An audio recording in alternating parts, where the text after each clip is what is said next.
Prayer and prodigals. James chapter 5, starting with verse 13.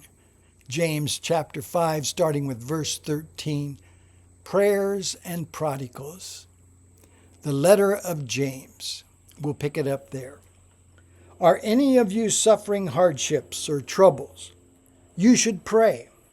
If you're going through tough times, look to God, trust God, pray. Are any of you happy? You should sing praises. Are any of you sick? You should call for the elders of the church to come and pray over you, anointing you with oil in the name of the Lord. For such a prayer offered in faith will heal the sick, and the Lord will make you well. And if you have committed any sins, you will be forgiven. The power of prayer. Prayer for those who are sick. Prayers of praise for blessings. The power of prayer. Praying for the sick. Praying for those who have committed sin that they might find forgiveness. Praying prayers of praise for all your blessings. Verse 16. Confess your sins to each other and pray for each other so that you may be healed. The earnest prayer of a righteous person has great power and produces wonderful results. Elijah was a human as we are, and yet, when he prayed earnestly that no rain would fall, none fell for 3.5 years. Then when he prayed again, the sky sent down rain and the earth began to yield its crops. Pray for each other. Pray a prayer of righteousness. That means have your heart right when you pray. And then he says this example of Elijah. It's found in the Old Testament, 1 Kings chapter 17. Elijah prayed and stopped the rain. And then he prayed and started the rain. Powerful praying by praying people. We should pray every day. We should get in contact with headquarters every day. Now, there are some that have the power of faith, the gift of faith, and they pray great prayers of faith, and for that I'm thankful. There are those that can really pray. They mean business when they're on their knees before God praying. People like that, we need to thank God for them because they are touching heaven. E.M. Bounds wrote books about the power of prayer. Notice as it continues.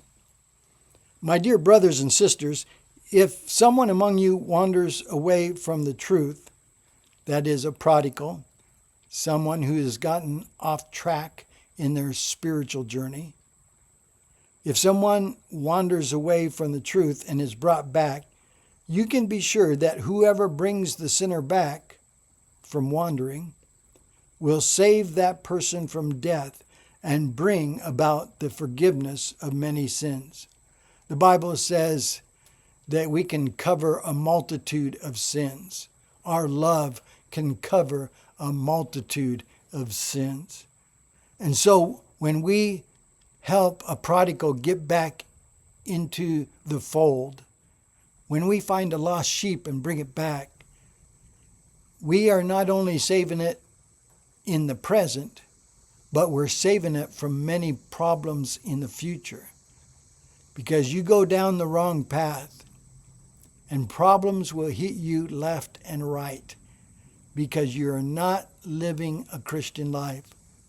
You'll have to deal with problems from your own mistakes.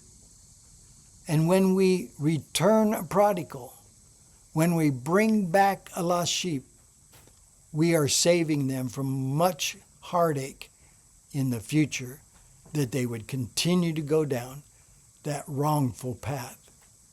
So it says here, you can be sure that whoever brings the sinner back will save that person from death and bring about the forgiveness of many sins. Pick up the fallen. Pick up those who need encouragement in their Christian journey. Help them get back on the right path from wandering down the wrong path. As we have looked at this letter of James, the brother of Jesus, a leader in the Christian church in the book of Acts, what are some thoughts that we can kind of conclude with? First of all, patient endurance is mentioned about 6 times. And so we need to endeavor to endure patiently. Instead of being short-tempered, we should be patient. The opposite of being short-tempered is then being long-tempered, having a long fuse. We sometimes say we need to suffer long with others. We need to hang in there and have hope, because it talks about the coming of the Lord 3 times in the book of James, in the letter that James wrote. So along with patience through the tough times, he talks about the wonderful hope of the Christian about the Lord's return 3 times. Have hope. And then don't give up. As you live out your Christian journey in this world, be steadfast, remain faithful, don't compromise with the world.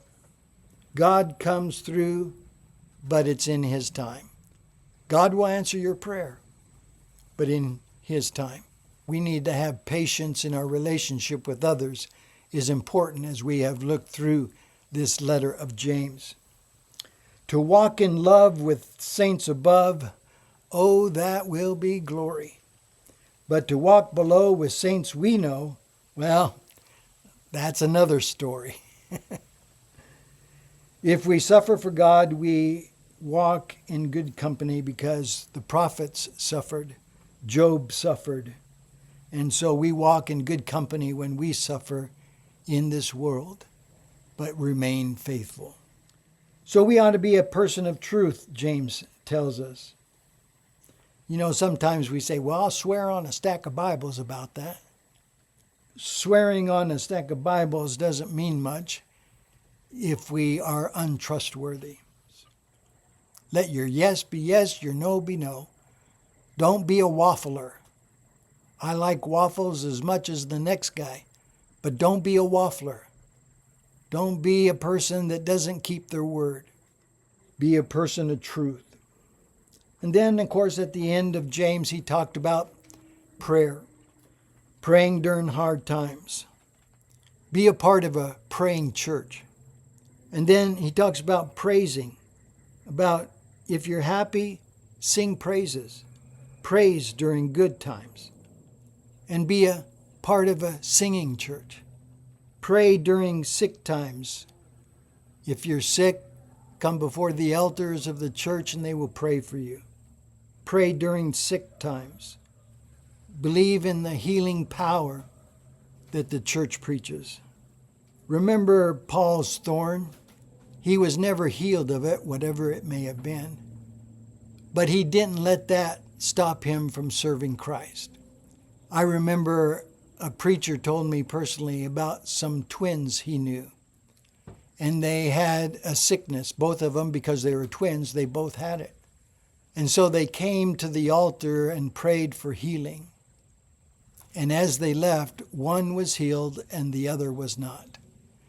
Now, I don't claim to know the hows and the whys of God. His ways are not my ways. But I do know that they both walked with God. They both loved God, the one that was healed and the one that was not. And so in our lives, whether we need healing or not, whether we get healed or not, we must walk with God with integrity and with holiness. And then he says here in chapter 5 that God not only heals the body, but he can heal the soul by forgiving us of our sins. Then he says in verse 16, pray for one another. Don't just be a praying church, a singing church, a healing church, but be a caring church. Look at who sits next to you and be hospitable to others. You see, ordinary people with powerful prayers can do much. I think of Moses. He said, you know, God, I really don't speak very well. Send somebody else. But yet God used him. I remember Jeremiah. who was a young man when God called him into his work. But even though he was young, God used him. I remember the story of Elijah that we mentioned in chapter 5 of James. How God in the Old Testament used Elijah. He got discouraged.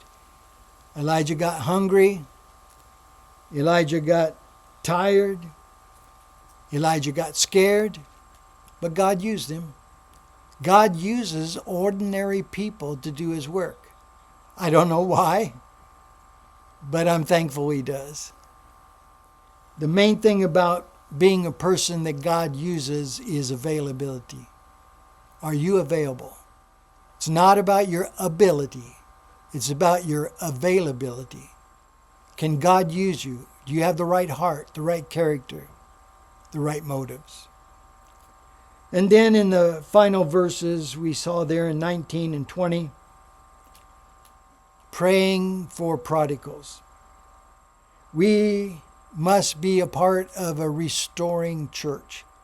That if people come into our church services that are seekers, that are lost, we ought to be the kind of people that will love them into the kingdom. A restoring church. It's kind of like seeking and saving the lost like Jesus did. And Christianity with blue jeans is really the Jesus kind of lifestyle.